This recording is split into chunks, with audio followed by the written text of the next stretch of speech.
Hello, this is John LaDue, producer, director of Children of Yamato.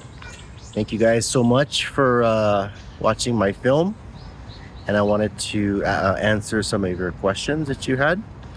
The first question is, in today's world where people feel increasingly disconnected, how do you think we could revive the spirit of Matsuri, Nagomi, Musubi?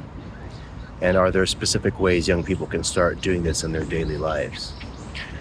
My answer to that is, I think people in Japan today, actually all over the world, are constantly looking for the new thing, the new TikTok video, the new trend, the new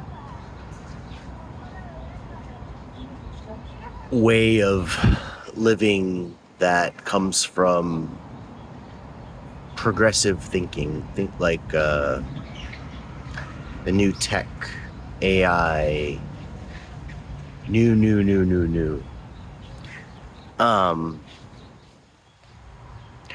I don't think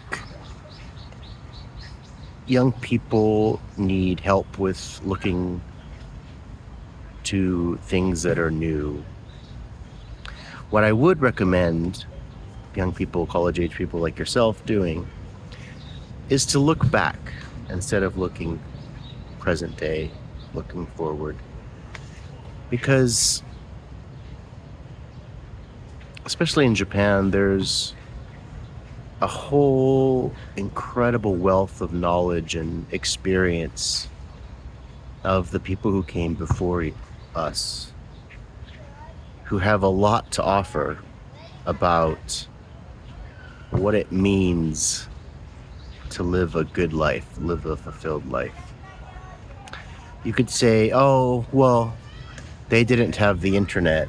They didn't have all these luxuries, conveniences that we have today. But that's exactly the reason why we should listen to them, because they had all this time to live and to think about what's really important, what really what is a fulfilled life. And so I really feel that Japanese people in Japan, but across the world, were disconnected from the knowledge, the wisdom of those who lived before us.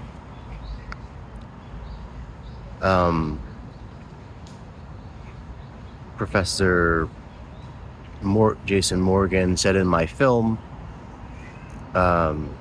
if you want roots, if you want to be connected to those who came before you, you don't have to sit in a library. You can walk around Kamakura, you can walk around Kyoto. History is everywhere. Talk to people, because it's natural for people to talk about the past. I know it's hard to think about sitting down and listening to people who are older, but maybe it's not so exciting. Maybe they speak slowly and they don't get to the point. I would recommend young people volunteer at Dojin Home, old folks home, and just listen to the people there, listen to their stories. They're not going to live much longer, and their life experiences are very valuable to giving you a key, a hint to how to live a fulfilled life. They lived in an era where there wasn't technology, but as they worked, as they planted, harvested rice, as they went about their lives, as they drank with their friends and their families, and they have so much to teach us. And so adopt an elderly person, Japanese person preferably, and listen to them, because they have so much that they could teach you, and so few young people actually take the time to listen to the elderly people about their lives. And the elderly people really want to talk about their lives. Maybe it might take a little time. You might have to ask them a bunch of questions, show that you're interested, but take a couple hours, you know? Don't give up don't start after 30 minutes. Take a couple hours until they get tired and start asking them questions about their lives, about how they lived, about how life was in their era, and really listen. And I think you'll find hints about how you can revive your spirit, but also learn about something that maybe you never thought about. And I think that will give you some important keys to living your life.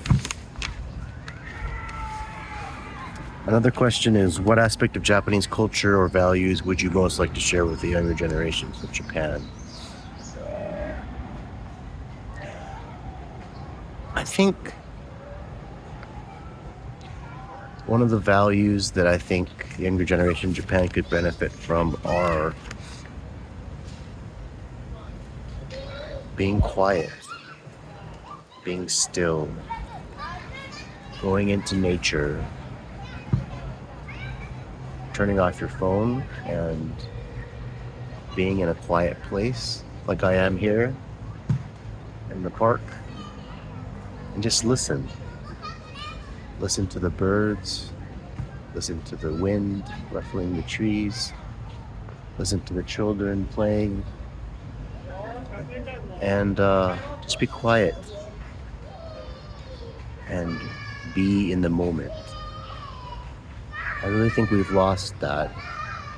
We're constantly swiping, looking for the next dose of stimulation, next funny video on TikTok. That doesn't benefit you at all. I'm not saying that, technology we have today is really beneficial and there's really good things about it as well, but we've lost the ability to just sit. I'd recommend that we try to be bored. Being bored is really important. Japanese people, Japanese values, they would go to a jinja, they would go to a shrine, they would climb a mountain where a shrine was, and they would just be there and be in that moment. And you learn so much from just being quiet and not having your phone. This is something that I need to learn as well. I'm guilty of swiping. But I think all of us can learn a lot from people who lived in the era where there wasn't any cell phones or technology.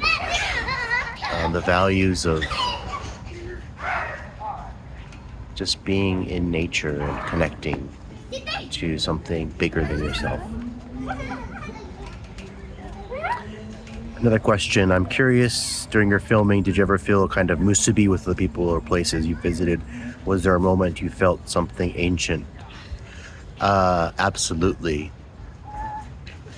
I climbed 3 mountains, actually many mountains. I went to various shrines in Japan, and each shrine was very unique. I loved Tsurugizan in Shikoku, where the Ark of the Covenant, I believe, is buried. That mountain was amazing. I highly recommend everyone taking a trip. It's very far, but I really felt something deep there. It was hot. It was in the middle of July, lots of flies. So, and we were filming, so it was hard to be focused, but I tried to take some time and kind of just look far away on top of it's amazing views from the top of Tsurugi Mountain. And if you look far away, you can see all this different parts of Japan. I just think of all of the people who came to Japan and all the people who climbed this mountain, and I somehow felt connected to them. I felt musubi with them, all the people who climbed that mountain. When I was planting rice and getting mud everywhere, I highly recommend, if you haven't had a chance to do taue, planting rice, please do it. There's something really special about getting all muddy and putting your feet in the mud and planting the seedlings of rice one by one. It's hard work and it's kind of messy and it's dirty but it's also, you kind of become grounded in a way that you don't really understand is important. As your feet are inside the mud of, the tambo, the rice fields, you somehow feel connected to nature, and you feel something really important that you might have lost. Another question is,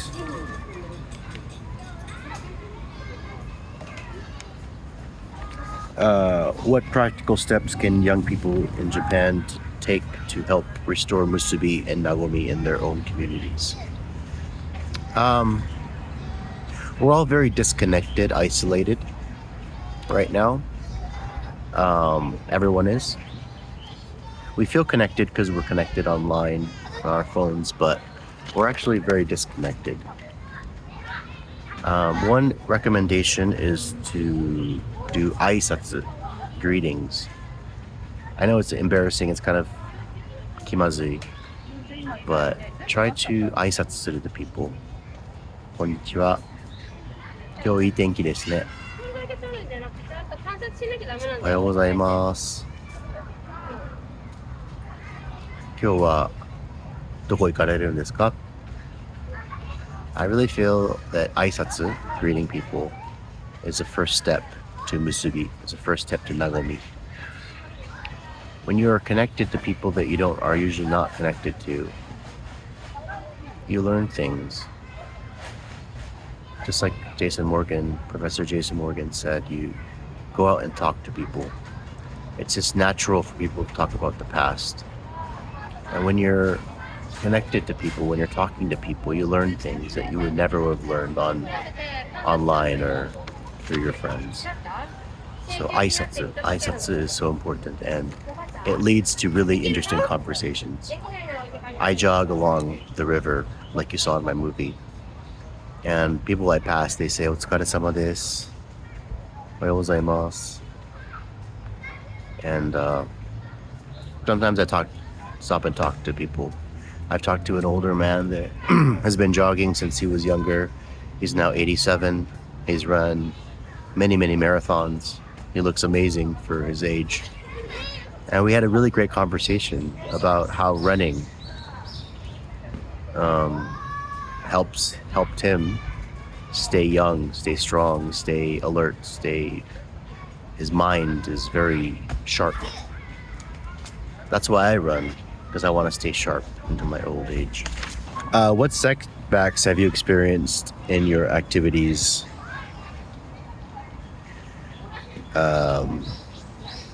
I've experienced many setbacks.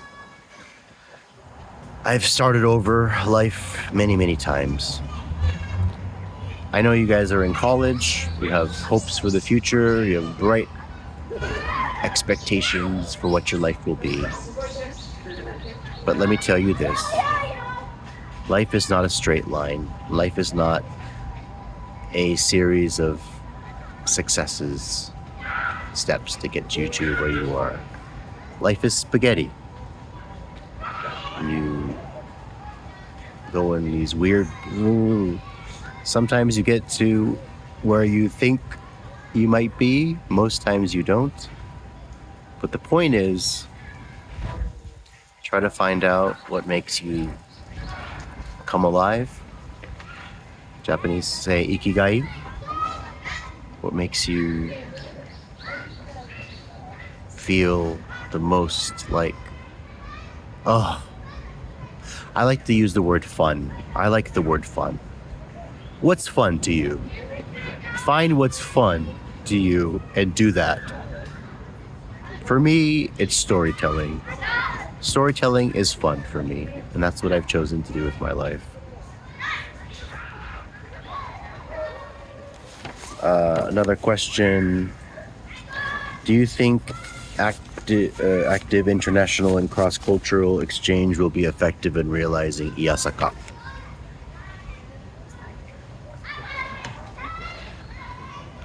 Iyasaka is something super deep and hard to explain.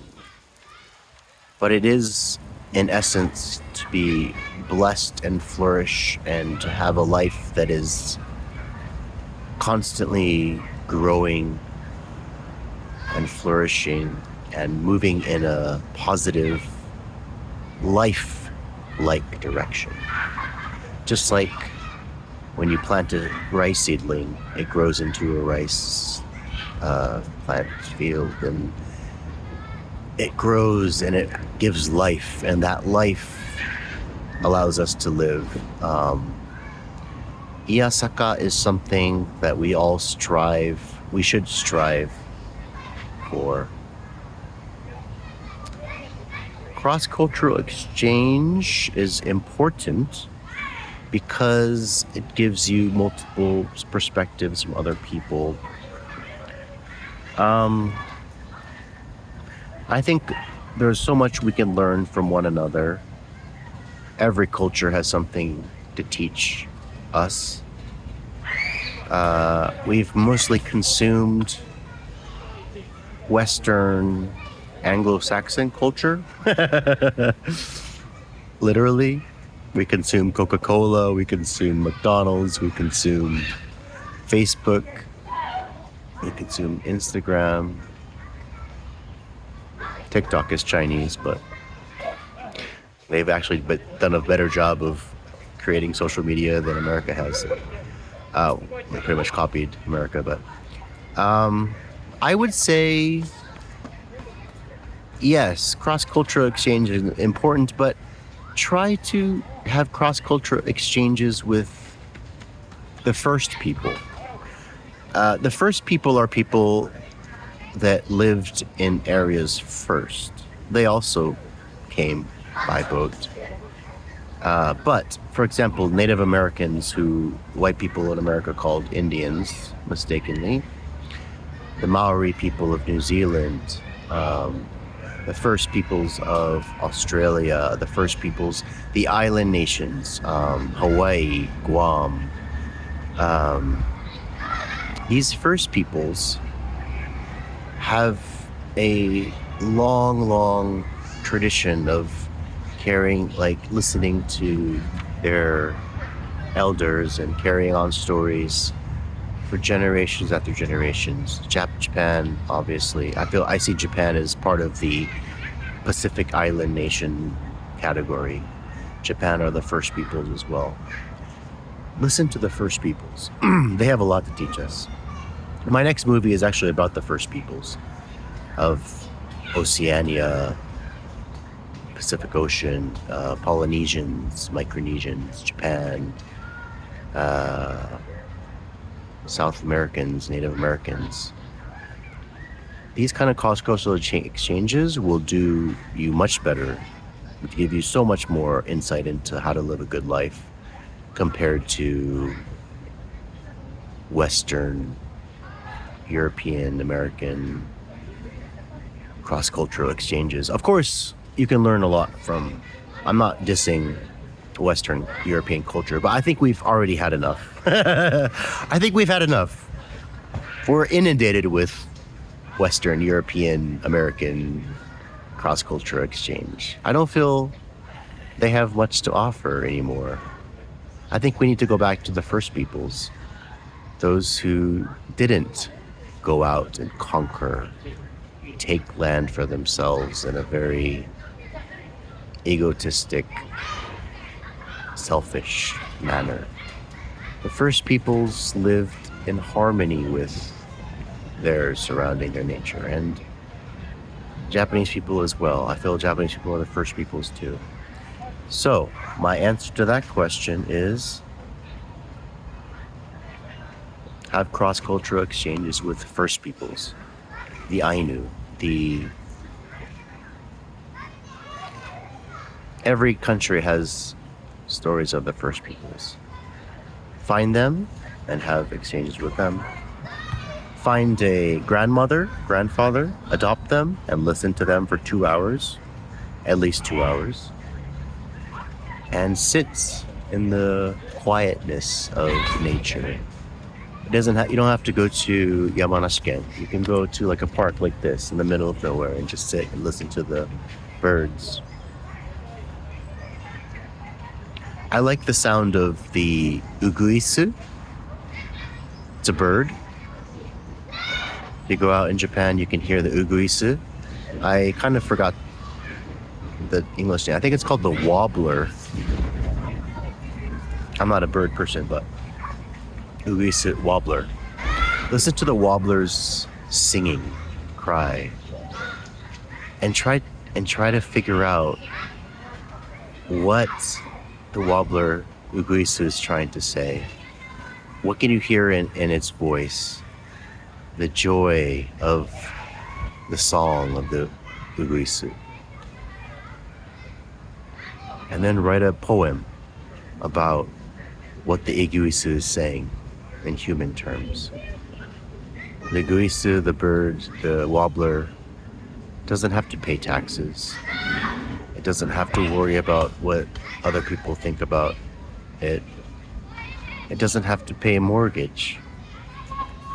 It just has to feed its young, find food, and sing its heart out.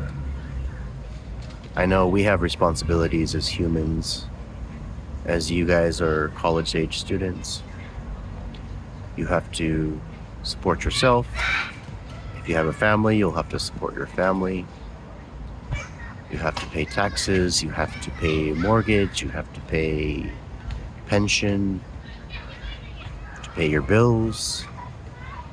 You have to take out the trash on the right day and separate your trash, bunbetsu. You have to buy toilet paper, you have to do all these things. And that takes up so much of your energy, and sometimes you just sit down and look at TikTok and swipe. And that gives you a little bit of respite. But let me tell you, I like the word respite. Don't you like the word respite? It's a good word. True respite, true rest, is not looking at TikTok or Instagram or the news, which is all clickbait at this point. It's not watching TV, it's not watching Netflix. It's listening to the warblers, listening to the uguisu in the middle of the mountains and going to the shrine and climbing up. Find a shrine that you can climb to. In my movie, there's a shrine in Yamanashi Prefecture, Otake Jinja. You have to climb, and you have to climb 30 minutes to get there. I think that's amazing. You walk around along this river with these rocks covered in moss. And as you walk, the minus ions, negative ions, and the river and the moss and the temperature just captures you. And in a moment, you're kind of, all the other things don't matter anymore. All your responsibilities, your paying taxes, your grades, what your friends think of you, all it doesn't matter. Take those trips periodically. I know now, as a college student, you might not appreciate what I'm saying, but when you get to be my age, I'm 43, or even in your 30s, and you lose your path and you become frustrated and disillusioned, try to find a jinja, a shrine on a mountain, and just climb to it. I think by the time you reach the shrine at the top of the mountain, you will have a different perspective on life. And that is my answer to everything. Find jinja, a shrine on a mountain, and climb to it and stay there until you feel a peace that passes all understanding. Thank you guys. Looking forward to speaking with you guys again. Thank you for watching my film. This film is for people like you, college students, young Japanese people, young foreign people, to try to find their way. If you're lost, even if you are not lost, if you think you have your life all together, there will be a time where you feel lost. And I hope this film is a guide to take you to where you can feel life is worth living. And I really hope that this gives you a little bit of direction. I hope this film is a GPS for you. If you get lost,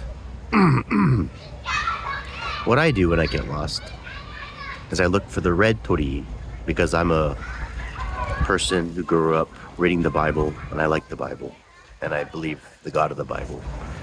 And now I know that red toris were created by people who love the God of the Bible. And so when I get lost, I head toward the red tori, and I feel peace, and I feel safe, and I feel harmony, and I feel oneness, and I feel a place that I'm like, okay, I can keep living in this crazy metropolitan city called Tokyo, which is crazy. I can continue to pay bills, raise my kids, pay everything that I need to pay, do all the things, bumbetsu de gomi, do all the things I need to do, but I still can feel alive. I can feel ikigai. So that's my message to you. See you. Iyasaka. Iyasaka. Live long and prosper. Iyasaka.